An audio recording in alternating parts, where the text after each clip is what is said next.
Welcome to Manga Storian's Complete Story Series. Today we'll be covering Berserk Chapter 83 and then moving forward to the original storyline. Now, all alterations to the panel text and images are to prevent copyright problems, and all art is owned by its respective companies. But before we move forward, I do want to let you know one thing. Chapter 83 was originally written by the creator, but he decided that he didn't want the things that were revealed in Chapter 83 to be revealed at that point in the storyline. In all subsequent releases of the Berserk manga, he had it removed. Due to your request, we will be doing Chapter 83, but take it for a grain of salt. Now, Chapter 83 takes place inside of the cocoon, when Griffith is in there, looking at a being in front of him, a being that he will quickly know as God.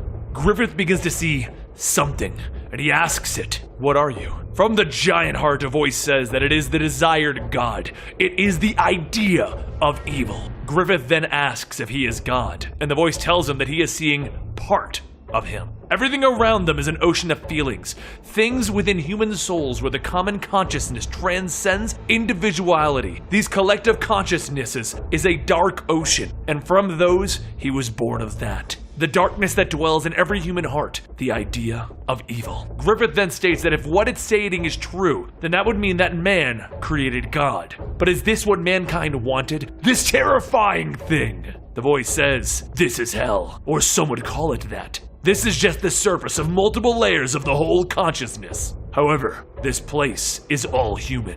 Griffith then looks around stating that this is all inside of him. But why is it that the humans gave birth to this and called it God?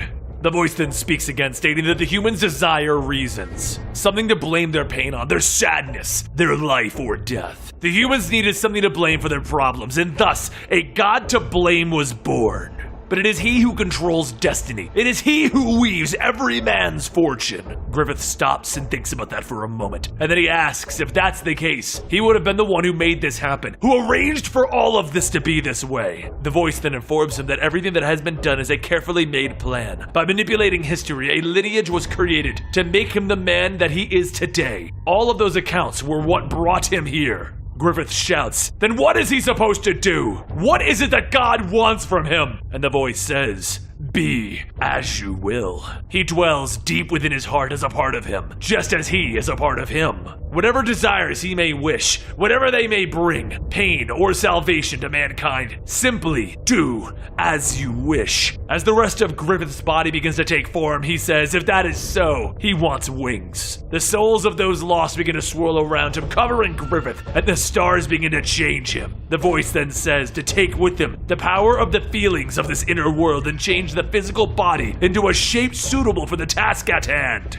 Basically, what that chapter was revealing is that mankind created God, and God in turn is making more demons. But, like I said, the creator did not want this revealed until later in the story, so take that for what you want. Now let's move forward with where we were in the story.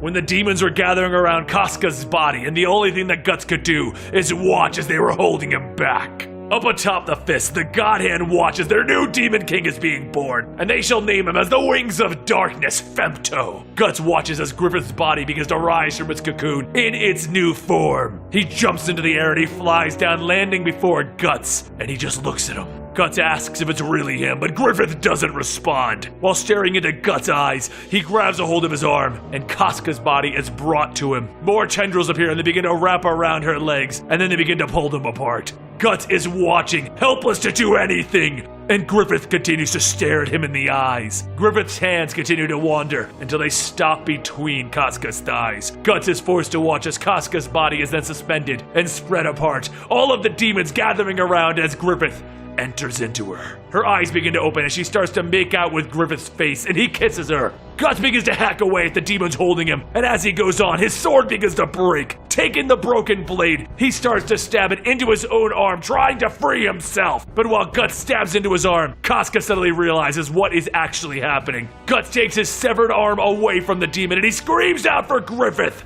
He charges forward, but several arms reach out and pin him to the ground just before Griffith. The demons force Guts to watch as Griffith continues to have his way with Casca. She begins to call out no, and all Guts can do is struggle. Then atop of the tower, Slane watches, stating how beautiful all of this is. The love, hate, pain, all of this is so human, all of this is so demonic. Griffith continues to stare into Guts' eyes as he violently defiles Casca, and Guts is made to watch, with Casca telling him to look away, and Griffith continuing, as blood begins to drop down onto Guts' eyes. Griffith releases Casca and lets her fall to the ground. With every fiber in his body, Guts screams as the demons push its claws into his eye. Soon up above, the sky begins to part, and everyone looks up, and through the broken sky, the Skull Knight appears, and he swings at the void. The portal opens up above his head, and the Skull Knight's sword passes through, and another portal opens as the sword is thrust back towards him. After blocking the attack with his shield, the Skull Knight rides down the arm, fighting through the demons that try to stop him. Limbs from the demons begin to fall from the sky as the Skull Knight rides, making his way towards Griffith. And as he gets there, Griffith looks up and holds out his hand. Just as he closes it, it's as if he grabbed onto one of his surroundings and crushed them all together.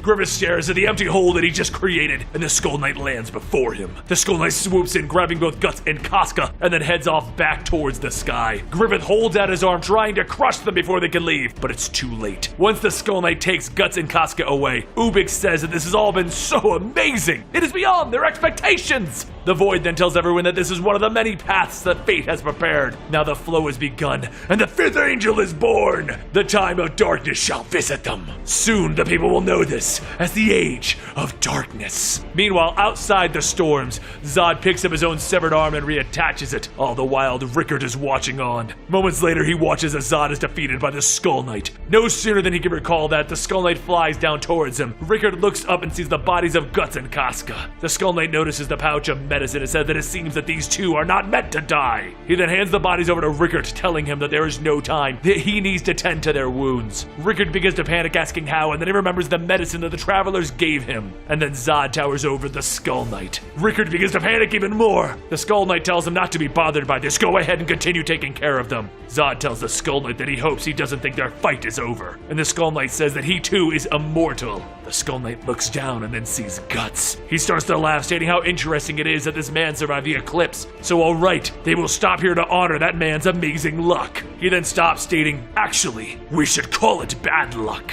He then tells the Skull Knight not to forget, they're not finished here. The Skull Knight then picks Guts and Casca back up, and Rickard asks what's going on. Where are the others? And the Skull Knight tells him that there are only two left of the band of Hawks. He then picks up Rickard and soon begins to ride off. Zod watches, telling himself that things are going to become more interesting for a man to survive the eclipse.